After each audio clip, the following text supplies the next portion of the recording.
अधूरा ज्ञान। यह कहानी सुनने के बाद से जीवन में कभी हार नहीं मानोगे।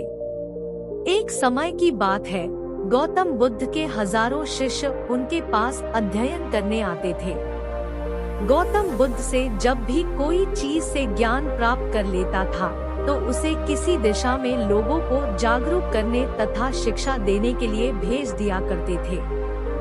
बुद्ध का एक शिष्य बुद्ध के आश्रम में लगभग 6 सालों से था।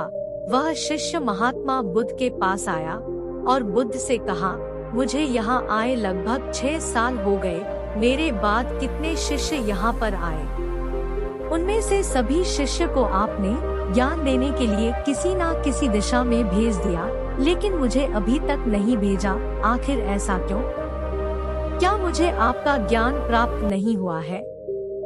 बुद्ध मुस्कुराए और बोले, यह तो तुम्हें खुद ही समझना पड़ेगा कि मेरा ज्ञान तुम्हें प्राप्त हुआ है या नहीं। शिष्य बोला, हे बुद्ध, आपने इन 6 सालों में जो मुझे उपदेश दिया है वह मुझे सब याद है। आपकी बताई हुई एक एक बात मुझे सब याद है। आप कुछ भी मुझसे पूछ सकते हैं, मैं हर उत्तर देने के लिए तैयार हूँ। आप मुझे एक मौका तो दे ताकि मैं किसी भी दिशा में जाकर लोगों को अपने ज्ञान के बारे में बता सकूं। इस पर बुद्ध ने बोला कि ज्ञान की बात को याद रखने से कोई फायदा नहीं जब तक तुम उस आदत को खुद नहीं अपनाओ। Vertical bar. शिष्य ने कहा, जो भी हो कृपया मुझे एक मौका जरूर दें। आप मुझ पर भरोसा रखें, मैं सभी को अपने ज्ञान से प्रभावित कर सकता हूँ। मैं लोगों को ऐसी बातें बता सकता हूँ जिससे लोगों के जीवन में शांति आ जाएगी और वह अपना शांतिपूर्ण जीवन जी पाएंगे। तो फिर बुद्ध ने कहा, अभी तुम तैयार नहीं हो। जब तुम उसके लिए तैयार हो जाओगे तो फिर मैं तुम्हें खुद ही किसी दिशा में जाने के लिए बोल दूंगा। शिष्य ने कहा, क्या आपने मुझे इन 6 वर्षों में इतना भी ज्ञान नहीं दिया कि मैं किसी को प्रभावित ना कर पाऊं? बुद्ध ने कहा, ठीक है, तुम पूर्व दिशा में चले जाओ, वहाँ एक गांव मिलेगा, वहाँ से भिक्षा मांग कर लाना और अपने ज्ञान से लोगों की मदद करना। कल सुबह तुम वहाँ अकेले जाना और शाम में आकर मुझे बताना कि तुमने लोगों की सहायता कैसे की। शिष्य यह बात सुनकर बहुत खुश हुआ और आशीर्वाद लेकर चला गया। वो रात भर ज्ञान समेटता रहा और मन ही मन सोच रहा था कि मैं वहाँ ज्ञान का ऐसा छाप छोड़ूंगा कि वहाँ के लोगों के साथ बुद्ध भी मुझसे प्रभावित हो जाएंगे। सुबह उठकर वह महात्मा बुद्ध को प्रणाम करने गया। उन्हें प्रणाम कर वह पूर्व दिशा की तरफ निकल गया।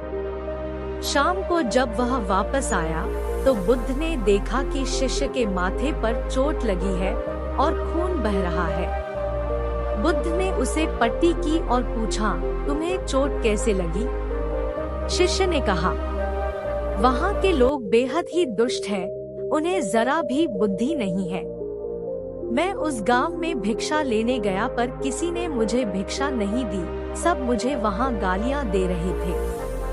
एक व्यक्ति ने भिक्षा तो दी थी लेकिन नीचे फेंक कर और कहा, इसे उठा लो। मैंने उन्हें काफी समझाया लेकिन मेरी बात सुनने को तैयार ही नहीं थे। उन्होंने मेरे साथ हाथापाई की जिससे मुझे चोट लग गई।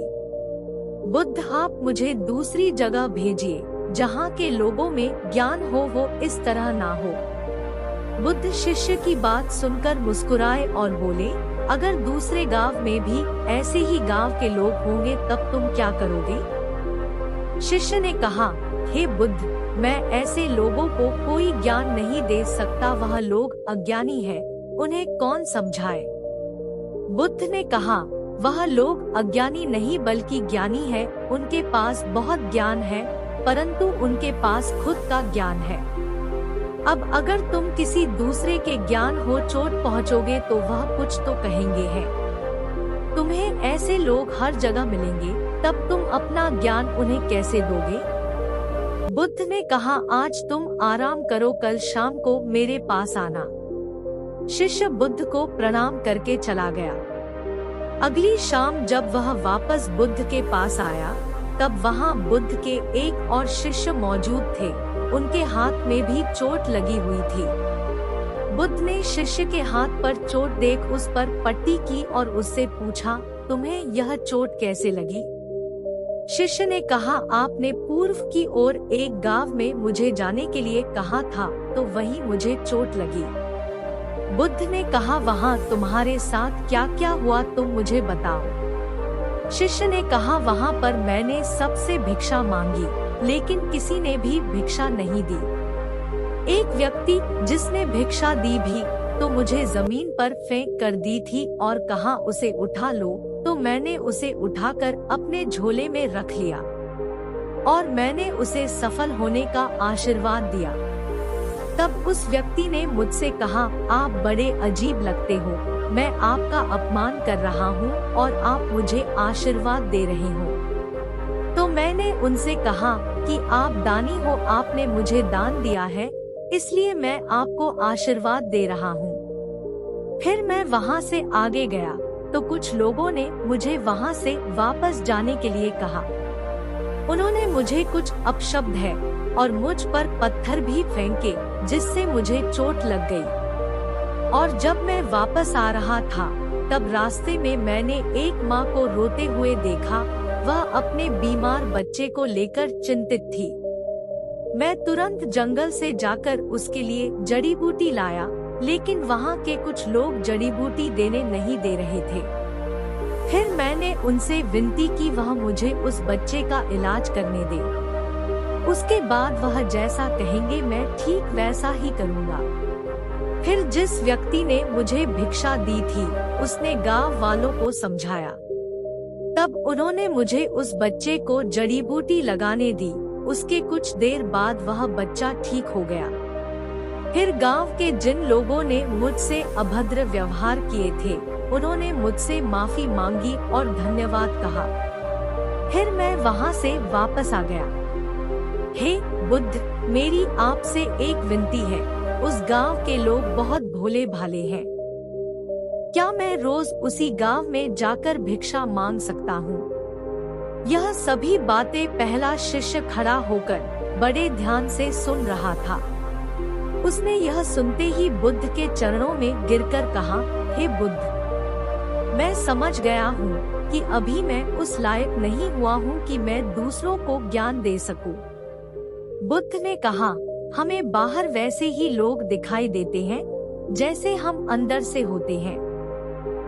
जब तक स्वयं को नहीं बदल सकते तब तक किसी को नहीं बदल सकते हैं। खुद में बदलाव लाना ही जरूरी है। अपने आप में बदलाव लाकर ही इस दुनिया को आप जीत सकते हो। तो दोस्तों, ये life change moral story of Buddha in Hindi आपको कैसी लगी? उम्मीद करता हूँ इस कहानी से प्राप्त ज्ञान से अब आपके जीवन में सकारात्मक बदलाव जरूर आएगा। हम अपने इस ब्लॉग पर ऐसी ही तमाम ज्ञान से भरी Buddha moral and inspirational story लाते रहते हैं।